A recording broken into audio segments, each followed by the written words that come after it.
లక్షల కోట్ల పెట్టుబడిని ఆంధ్ర రాష్ట్రానికి ఆకర్షించి తద్వారా 5,50,000 మందికి డైరెక్ట్గా ఉపాధి కల్పించబోతున్నాము. అలానే పేదరిక నిర్మూలన కోసము ఇప్పటికే P4 పథకాన్ని ఇంప్లిమెంట్ చేస్తున్నాము. అలానే అన్న క్యాంటీన్లని ఆల్రెడీ స్టార్ట్ చేయడం జరిగింది. అలానే ప్రతి కాన్స్టిట్యున్సీస్లో అన్నదాత కార్యక్రమాన్ని పెట్టి అన్న క్యాంటీన్స్ పెట్టి 5 రూపాయలకే భోజనం అందించే కార్యక్రమాన్ని కూడా రాష్ట్ర ప్రభుత్వం శ్రీకారం చుట్టింది. ఇలా అన్ని పథకాలు మనం చేసుకుంటూ వెళ్తుంటే దాన్ని మొన్న జగన్మోహన్ రెడ్డి గారు ప్రెస్ మీట్ పెట్టి ఆయన మాట్లాడిన వ్యాఖ్యలు ఏవైతే ఉన్నాయో అవన్నీ కూడా చాలా అనుచిత వ్యాఖ్యలు. ఒక పక్కన జగన్మోహన్ రెడ్డి గారు నారా చంద్రబాబు గారికి వయసు అయిపోతుందని చెప్పి ఆయన నరకానికి వెళ్తాడని చెప్పి ఇలాంటి అనుచిత వ్యాఖ్యలు చేసి ఇవాళ జగన్మోహన్ రెడ్డి గారు ఏం ప్రూవ్ చేయాలనుకుంటున్నారో నాకైతే అర్థం కావట్లేదు. ఒకటైతే క్లియర్గా అర్థమవుతుంది, ఎలక్షన్ రిజల్ట్స్ ZPDC ఎలక్షన్ రిజల్ట్స్లో క్లియర్గా ఓడిపోయారు. గతంలో జనరల్ ఎలక్షన్లో మేము తెలుగుదేశం పార్టీ కూటమి అభ్యర్థులు రాయలసీమలో పాగా వేయడం జరిగింది. ఇవాళ వైఎస్ఆర్సీపీ ఫౌండేషన్ కూడా కదిలిస్తూ వచ్చిన రిజల్ట్ని చూసి జగన్మోహన్ రెడ్డి గారు ఫ్రస్ట్రేషన్లో ఏం మాట్లాడుతున్నారో ఆయనకే తెలియకుండా మాట్లాడుతున్నారు. ఇవాళ ఆయన ఏమంటారంటే గెలుపుని డైజెస్ట్ చేసుకోలేక ఇవాళ అక్కడ ఇవన్నీ ఫాల్స్ ఓట్స్ పడ్డాయి, ఫేక్ ఓట్స్ పడ్డాయి అని చెప్పి ఆయన ఫ్రస్ట్రేషన్ వెలువరుస్తున్నారు. ఇవాళ నేను ధైర్యంగా చెప్తున్నాను, ఫేస్ టు ఫేస్ ఛాలెంజ్ చేసి చెప్తున్నాను, ప్రజాస్వామ్యంలో పులివెందల్లో ఇప్పటి వరకు కూడా క్యాండిడేట్ని పెట్టకుండా, అవతల పార్టీ క్యాండిడేట్ని పెట్టకుండా యునానిమస్గా ఆయన జరిపిస్తున్నారు ఎలక్షన్. దాదాపు 30 సంవత్సరాలు ఇలానే జరిపిస్తున్నారు. మొట్టమొదటిసారిగా ప్రజాస్వామ్యం బద్దగా ఇవాళ అక్కడ ఎలక్షన్ జరిగింది. ఆ ఎలక్షన్ రిజల్ట్ని మనం చూడడం జరిగింది. అలానే గతంలో చూసాం ఎలక్షన్లు, తిరుపతి ఎలక్షన్లో ఎక్కడెక్కడి నుంచో తిరుపతి నుంచి ఓటర్లు తీసుకొచ్చారు. అలానే నగరి, తమ్మలపల్లి ఈ చుట్టుపక్కల నియోజకవర్గాల నుంచి ఓట్లు తీసుకొచ్చి తిరుపతిలో వాళ్ళందరికీ రాంగ్ ఓట్లు వేయించి, దొంగ ఓట్లు వేయించి ఇవాళ జగన్మోహన్ రెడ్డి గారు ఆ ప్రక్రియ, ఆయన ఫాలో అయ్యే ప్రక్రియ ప్రతి ఒక్కరు కూడా ఫాలో అవుతారని చెప్పి ఒక దురుద్దేశపూర్వకంగా ఇవాళ ఆయన వ్యాఖ్యానించడం జరిగింది. ఏజ్ అనేది కేవలం ఒక నెంబర్ మాత్రమే. ఈ నారా చంద్రబాబు గారికి వయసు ఎక్కువ అయిపోయింది, ఆయన ఇంకేంది ఈ కృష్ణారామ అనుకోకుండా ఇవాళ రాజకీయాలు చేస్తున్నారని చెప్పి ఇవాళ ఆయన మాట్లాడడం జరుగుతుంది. నేను ఇవాళ జగన్మోహన్ రెడ్డి గారికి అంటున్నాను, వయసు అనేది కేవలం నెంబర్ మాత్రమే. మీకు 54 ఏళ్ళు, అదే నారా చంద్రబాబు గారికి 74 ఏళ్ళు. కానీ ఆయన పరిగెత్తుతూ గెంతుతూ ఇవాళ బస్సుల పైకి ఎక్కి ఇవాళ ఉత్సాహంగా ప్రజలకి ఏం చేయాలన్నా కూడా ఉత్సాహంగా ఆయన చేస్తున్నారు. అలానే మీరు అధికారంలో ఉన్నప్పుడు చూసాం, వంగలేక ఎక్కలేక నడవలేక ఇబ్బంది పడిన మీరు ఇవాళ చంద్రబాబు గారి వయసు గురించి మాట్లాడుతున్నారంటే చాలా హాస్యాస్పదంగా ఉంది. ఇవాళ నేను జగన్మోహన్ రెడ్డి గారికి క్లియర్గా చెప్తున్నాను, వయసు పెరుగుతూ ఆయన అనుభవాన్ని ఇవాళ ఆంధ్ర రాష్ట్రం మనం అభివృద్ధి పరచడానికి, సంక్షేమం దృష్టిగా ముందు తీసుకెళ్ళడానికి, పారిశ్రామికంగా ముందు తీసుకెళ్ళడానికి, బీసీలకి, ఎస్టీలకి, ఎస్సీలకి సంక్షేమంలో అందించడానికి ఇవాళ ఆయనకున్న అనుభవాన్ని ఆయన పెడుతున్నారు. వయసు అనేది ఆయన చూడట్లేదు. ఎటువంటి కార్యక్రమం అయినా కూడా ఆయన ఉత్సాహంగా చేస్తున్నారు. ఇవాళ జగన్మోహన్ రెడ్డి గారు, నేను అడుగుతున్నా మిమ్మల్ని, మీరు ఏం చేశారు? గతంలో మీకు అధికారం ఇచ్చారు, అధికారంలో ఇచ్చినప్పుడు మీరు ఏం చేశారు? కనీసము మీరు ఇచ్చిన హామీలు కూడా నెరవేర్చలేని పరిస్థితిలో ఇవాళ మీరుంటే, మీరు మా నాయకుల్ని ఇలా అవమానకరంగా మాట్లాడడం చాలా ఖండించే విషయం. నేను అడుగుతున్నా, ఇవాళ మా నాయకుడు నరకానికి వెళ్తారని చెప్పన్నారు, మరి మీరు చేసిన దానికి మీరు ఏ లోకానికి వెళ్తారో మీరే చెప్పాలని చెప్పి నేను ఇవాళ మిమ్మల్ని సూటిగా ప్రశ్నిస్తున్నాను. ఖచ్చితంగా నేనైతే చెప్పగలను, రానున్న రోజుల్లో ఇప్పుడు ఏ విధంగా అయితే మేము ZPDC ఎలక్షన్లు కానీ, ఎంపీటీసీ ఎలక్షన్లు కానీ, జరిగిన ఎలక్షన్లు ఏ విధంగా అయితే మ్యాండేట్ వచ్చిందో, రానున్న స్థానిక సంస్థల ఎలక్షన్లు కూడా ప్రతి చోట తెలుగుదేశం పార్టీ జెండా ఎగరైపోతున్నాము. అలానే మీకైతే నాకు దగ్గర సమయంలో రానున్న 10-15 ఏళ్ల పాటు మీరు ఎక్కడ కూడా కనుమరుగు అయిపోతారు, అసలు మీరు దగ్గర కూడా ఉండరు అనేది అయితే క్లియర్గా కనిపిస్తుంది. డెఫినెట్గా 2029 కాదు, ఆ తర్వాత వచ్చే ఎలక్షన్లు కూడా తెలుగుదేశం పార్టీ జెండా అన్ని నియోజకవర్గాలు ఎగరేస్తాం, వైఎస్ఆర్సీపీ భూస్థాపితం అవుతుందని చెప్పి చెప్పడంలో నాకైతే ఎటువంటి సందేహం లేదు. డెఫినెట్గా ఇంకా మంచి చేయాలనే ఆలోచన ఉంది. చాలా ఆంధ్ర రాష్ట్రానికి చేయాల్సినవి చాలా ఉన్నాయి. చెప్పిన హామీలు నెరవేరుస్తూ, చెప్పని కూడా చాలా హామీలు తెలుగుదేశం పార్టీ కూటమి అండతో మనం చేపట్టబోతున్నాం. కేంద్రం సపోర్ట్ ఇవాళ చాలా అద్భుతంగా మనకుంది.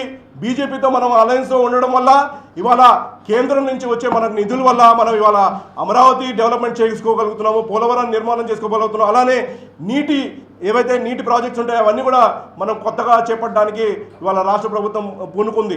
డెఫినెట్గా మన పోలవరాన్ని పూర్తి చేస్తాం, జాతికి అంకితం చేస్తాం. అలానే అమరావతిని కూడా పూర్తి చేసే విధంగా మొదటి ఫేజ్ని పూర్తి చేసేదానికి అడుగులన్నీ కూడా పడుతున్నాయి. అలానే ఇవాళ మనం చూస్తున్నాం గ్రామాల్లో రోడ్లు పడుతున్నాయి, డ్రైనేజీలు జరుగుతున్నాయి. అలానే అభివృద్ధి పనులు ఏవైతే రోడ్స్ నేషనల్ హైవేస్ ఉన్నాయో నేషనల్ హైవేస్ డెవలప్మెంట్ జరుగుతుంది. అలానే సింగిల్ రోడ్లని డబుల్ రోడ్లు చేయడం జరుగుతుంది. అలానే అభివృద్ధి పనులు అన్నీ కూడా ముందుకు సాగుతున్నాయి. ఖచ్చితంగా రానున్న రోజుల్లో పెద్ద ఎత్తున పరిశ్రమలు ఇక్కడ పెట్టుబడి పెడతాయి. రాష్ట్ర ఆదాయాన్ని పెంచుతాము. ప్రజలకి ఆనందంగా ఉండడానికి, సుభిక్షంగా ఉండడానికి అన్నీ కూడా మా కూటమి అధికారంలో ఉండి మా ముఖ్యమంత్రి గారు నారా చంద్రబాబు గారు ఖచ్చితంగా చేపడతారని చెప్పి మేము చెప్తున్నాం. రైతులు సుభిక్షంగా ఉండడానికి, ఎస్సీలు సుభిక్షంగా ఉండడానికి, ఎస్టీలు సుభిక్షంగా ఉండడానికి, గిరిజనులు అలానే అన్ని వర్గాల ప్రజలు సుభిక్షంగా ఉండడానికి అవసరమైన అన్ని యాక్టివిటీస్ మేము చేపడతాము. అలానే ఏదైతే గతంలో మేము మేనిఫెస్టోలో వీళ్ళందరికీ ఇచ్చిన హామీలు అన్నీ కూడా ఖచ్చితంగా నిలబెట్టుకుంటూ ఏదైతే మాకు ఇచ్చిన మ్యాండేట్ ఉందో ఆ మ్యాండేట్కి సాకారం చేస్తూ ప్రజలు ఇచ్చిన ఏదైతే నమ్మకంతో ఇచ్చారో ఇది మంచి ప్రభుత్వం అని చెప్పి నమ్ముతూ ఏదైతే మ్యాండేట్ మాకు ఇచ్చారో ఆ మ్యాండేట్ని మేము అనుసరిస్తూ ప్రజలకి ఏవేవి చేయాలో అవన్నీ కూడా చేస్తూ ముందుకెళ్తాము. మేము ఇవాళ స్ట్రైట్గా జగన్మోహన్ రెడ్డి గారిని మీరు ఏదైనా చర్చించాలంటే, డెవలప్మెంట్ మీద చర్చించాలంటే దానికి మేము సిద్ధంగా ఉన్నాం. ఎక్కడైనా చర్చిద్దాము, దేని విషయం మీద చర్చిద్దాం. మీరు కానీ మీ నాయకులు కానీ ఓపెన్ ఛాలెంజ్ చేస్తున్నాం. ఏ విషయం మీద, అభివృద్ధి పనుల మీద, సంక్షేమం మీద చర్చించడానికి మేము సిద్ధంగా ఉన్నాం. కానీ ఇలాంటి ఈ అనుచిత వ్యాఖ్యలు చేస్తే మాత్రం సహించమని చెప్పి ఈ రోజున తెలుగుదేశం పార్టీ రిప్రజెంటేటివ్గా నేను కూడా వార్న్ చేస్తున్నాను.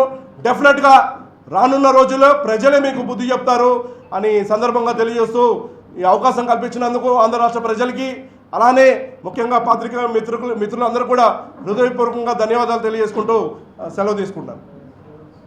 అదే నేను ఇందాకే చెప్తున్నాను, జగన్మోహన్ రెడ్డి గారికి ఏంటంటే ఆయన కేవలము ఈ దొంగ ఓట్లు వేసి గెలవడము, అలానే ఈ ఫాల్స్ ఓటు క్రియేట్ చేయడము, లేని ఓట్స్ని క్రియేట్ చేసి ఏ విధంగా అయితే మనము ఎలక్షన్ కండక్ట్ చేస్తాం ఈ మాత్రమే తెలుసు జగన్మోహన్ రెడ్డి గారికి. ప్రజాస్వామ్యంతో గెలవడము, ప్రజల ఓట్లతో గెలవడం అనేది తెలియదు.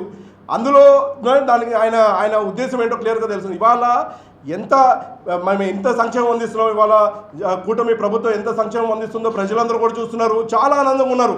గతంలో లేని స్వేచ్ఛ ఇవాళ ప్రజలందరూ కూడా అనుభవిస్తున్నారు. దానికి నిదర్శనమే ఈ వచ్చిన ఏదైతే రిజల్ట్ మనకి క్లియర్గా తెలుస్తుంది.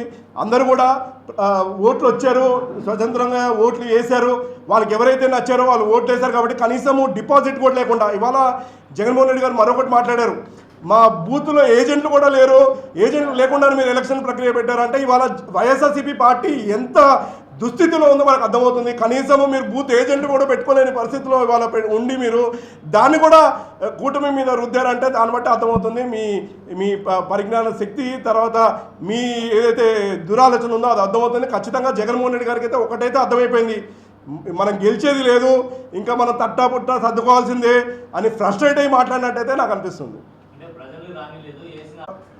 తెలుగుదేశం పార్టీ 2014 నుంచి 19 దాకా అధికారంలో ఉన్న సమయంలో నారా చంద్రబాబు గారు రాష్ట్రం విడిపోయిన ఆ సంక్షోభంలో కూడా ఆయన ఎన్నో మంచి కార్యక్రమాలు, ఒక పక్కన బీసీలకి, ఎస్సీలకి, ఎస్టీ కార్పొరేషన్స్ ఏర్పాటు చేసి ఆ కార్పొరేషన్ ద్వారా ఎన్నో సంక్షేమ కార్యక్రమాలు ఆయన అందించడం జరిగింది.